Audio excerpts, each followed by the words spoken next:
for another petty crime, that's a sign. Don't think I ever fall in line to the system, I'll just diss them. I'm on a mission, trying to get a bit of recognition. Hello everyone and welcome back finally to another kind of takeover update style video, along with some other Charlton news that has been circulating over the last few weeks. So first and foremost, let's talk about this takeover or lack thereof at the moment. So obviously we've probably all seen now, Charlton fans, Karl Robinson's two most recent press conferences where he spoke about the complete frustration at the lack of an infrastructure at the club. You know, no one to report to, no CEO. Who do they approach you?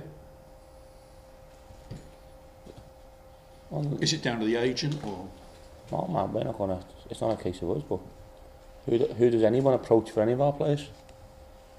No FD, no CEO, no. the lads report to? Who does anybody report to? And just lots of things that are unanswered at the moment. Players that don't have contracts, or maybe they have 1 year left on their contract and they want renewals and they don't really know exactly whether they're playing for a future place in the team.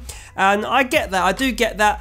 Whether he's trying to distract us from what's going on the pitch, I'm not so sure, but I can definitely see how his job has become 10 times more difficult after his objective was to get us in the top 6 by Christmas. He did that. Then on December the 29th, I believe it was, Katria Mayer leaves, and ever since then, it's just been a complete guessing game over what's happened. And even the people that are so important, the manager of Charlton, the chairman of Charlton, these people don't even know what's going on themselves. So it's very, very difficult at the moment, and that's clearly translating on the pitch. So I'm really disappointed to hear that this takeover might stall, and the latest that we've heard is that it could be next season until it happens. It could be in the next few weeks, it could be next season, we just don't know. It's still a guessing game, but one thing's for sure, we knew it was going to happen in February, or so we thought, and it never materialized. So I'm not expecting anything anytime soon, and we don't know who the takeover parties are.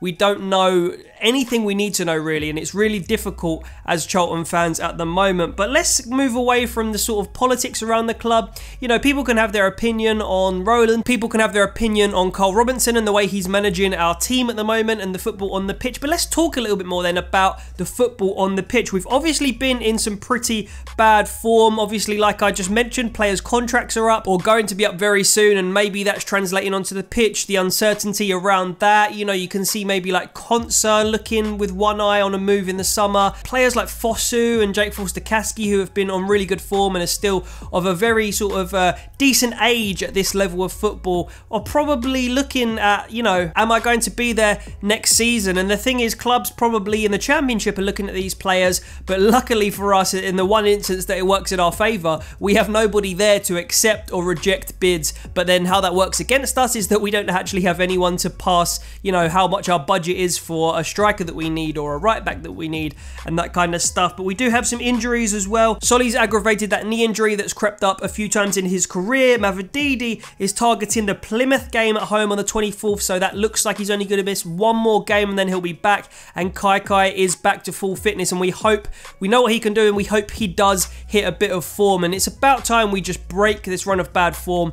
Tomorrow that starts with against Fleetwood Town, who we did beat away from home, so to get 6 points out of a team this season would be really good, but it's going to be a very difficult task. And we do have a complete change from the Blackpool game in our back four. We really played poorly in that Blackpool game. Page obviously got concussed or had a head injury in that game, and he won't be available for tomorrow, and that back line just does look a lot different from the Blackpool game. But speaking of that Blackpool game, and just to finish off then, thank you everyone who sent me very nice and encouraging and complimentary messages on my first commentary stint for Charlton Athletic. The official commentary for the Blackpool game was quite difficult given the actual circumstances of the game and the fact that it was probably our worst performance of the season, but I feel like I did a decent job. I was very, very lucky to have people like Terry Smith around me, showing me the ropes, and yeah, I'm really pleased that I had an opportunity to do it. It was really sort of big and humbling for me to be able to do that. So thank you everyone who has messaged me and tweeted me and whatnot since then. But there's plenty more in this Charlton Athletic takeover story, and plenty more stories to come out of our season depending on the way results go for us. But thank you very much for watching. Make sure you hit that subscribe button to stick around and have all the latest Charlton updates condensed into one video. And I will be doing a vlog tomorrow. I did mean to do a vlog for the Wimbledon away game, but unfortunately that was postponed, so obviously I couldn't do that. And then the Shrewsbury game, which was I think our biggest attendance, even better than the Portsmouth game of the season, I couldn't make it to that because it was birthdays and stuff like that, and I just couldn't make it. But anyway, there will be a vlog coming out on Monday from tomorrow's game against Fleetwood. But thank you very much for watching, everyone. I'll see you very, very soon with another video, and sweet.